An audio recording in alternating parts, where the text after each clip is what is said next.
Hey, it's Mark from Mark My Words here. I just finished watching You. I have to admit, a little creeped out.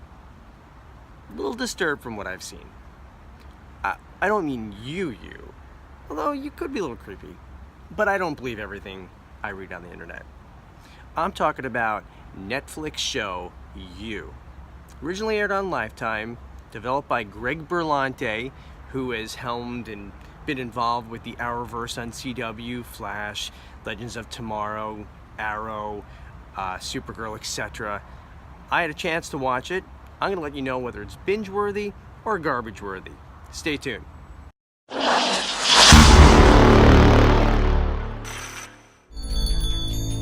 I wanted to say thank you.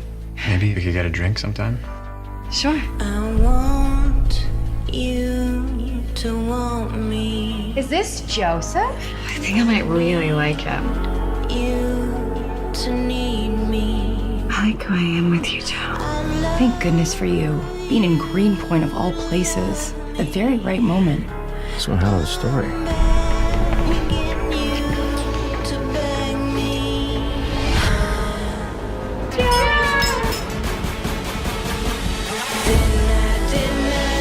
I see you crying? Beck rarely knows what's best for her. Didn't I see That's Peach. Beck's her favorite pet. feel all alone, not afraid, you know you feel like dying. The most valuable things in life, they need people like us to protect them. Didn't I see you crying? Shine the old brown shoes. I know you. You need someone to take care of you. You say that you love me. The things you do for love, right? I want you to want me. The premise of You starts off very simply. Bookstore owner doing his job. Girl walks in, he helps her, but he's intoxicated by her. She's just that right amount of this, right amount of that. They meet cute, he helps her buy a book, and he acquires her name. Where he goes from there is an interesting turn and really kind of hooks you into the show. Through Instagram, through Facebook, he quickly learns about her habits, where she lives, where she goes, and starts the surveillance. Cue Every Breath You Take. Every breath you take. Right? A little creepy in this day and age how easy it is to find somebody. So he is quite adept at it, and this show kind of details his attempts and how far he's willing to go to really get her, to make her his, and to keep her within his grasp. In the lead role as Joe, we have Penn Badgley, also probably most popularly known from Gossip Girl, where he was Jack Humphrey. My wife used to love that show. I despised it, but I really think he's fantastic in this role because he's likable while being very creepy, right? He's capable of terrible things, but it's a real tribute to this actor's skill set that he's charming and likable and helming this show at the same time. And as Joe's object of desire or surveillance, we have Elizabeth Lail as Beck, the main actress in this show, You. I've known her from her work in Once Upon a Time season 4. She was Anna. My kids really enjoy the show. I watch it with them, and she was very good in the role, so I was actually very pleased to see that she was making a starring role in this show as well. And she does a very good job of being sort of innocent and having a little bit of dimension and depth to her. I think it's played very well, and the interplay between both of these actors, Penn Badgley and Elizabeth Lail, is very believable, and the pace and chemistry is real. There's some other notable actors and actresses that round out the rest of the cast that the main characters Joe and Beck kind of play off of. We have Shay Mitchell as Peach, who is Beck's best friend, and she's a bit of a frenemy. She's very judgmental and suspicious of Joe almost immediately, rightfully so. And later in episode 6, we have John Stamos playing Dr. Nikki, her therapist, Beck's therapist, and Joe actually goes to him too, because he's stalking her and knows where she's going, and he takes an interest in her pursuits of therapy. He plays against type, and I think he's very well utilized in this show. The rest of the cast, again, I'm not going to name them all here. I'll maybe show a picture of a few of the supporting actors, but they add to it. They are well played, and it's a good cast all in all. The show You, developed by Greg Berlanti and Sarah Gamble, originated from the 2014 book from Carolyn Kepnes entitled You as well.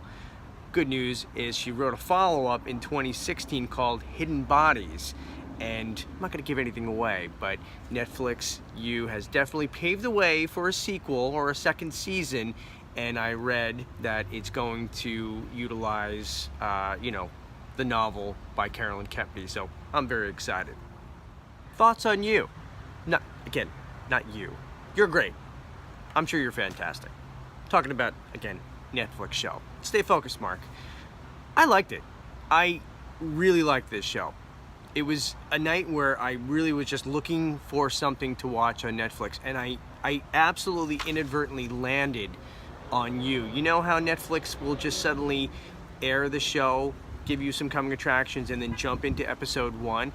That's what happened, and it was so good. It was so slick how I was watching the coming attractions and it rolled into episode 1, and I liked it almost immediately and kept it on. And then I introduced my wife to it, thinking she would enjoy it. She did, and we both really we binged it. We binged the shit out of it. And since then, I've been talking about it, and that's why I'm on my channel today talking to you about it, because I like to convey shows that are noteworthy, because it's more fun watching a show like this with someone else, and she did like it, and I liked it, and I'm very confident you, I do mean you this time, not the show, you will like You. You're welcome. You actually reminded me a bit of a novice Dexter. He's not quite there yet, but Joe has those dark compulsions that need to control his situation and to make sure that everything goes his way, or that Beck goes the way that he wants her to. So if you like Dexter, I think you would similarly enjoy this show. It has some similar beats and the way that it's paced, but it's its own show, and I think it's pretty fascinating and kind of a case study of what's going on in today's society about really just, we're very watched, right? There's cameras everywhere, we're posting our lives, and if someone really wanted to get into your lives without you really knowing them, it wouldn't be too hard. I give this show an 8. Mark my words, gives You an 8. A very solid score. I could almost be persuaded to give it a 9, but nothing's perfect. I think largely it's well acted, it's well paced. I finished the season finale yearning for more. I think that's a real credit to the directors, the writing, Greg Berlanti, just real impressed by him. That Arrowverse, every one of those shows in CW I watch, and this is his first foray that I've watched on Netflix, or I guess Lifetime, but now Netflix is owning his show season 2, which I don't know the date, but Hidden Bodies, the book, will be coming out, and they'll be doing season 2, so excited about that. Thanks for watching my review of You on Netflix, streaming now. Give it a shot. Give me your thoughts. Actually, give me more than your thoughts. Give me some likes, give me some comments, subscribe. I would appreciate any viewership you can offer me. Until we do it again, mark my words saying thank you.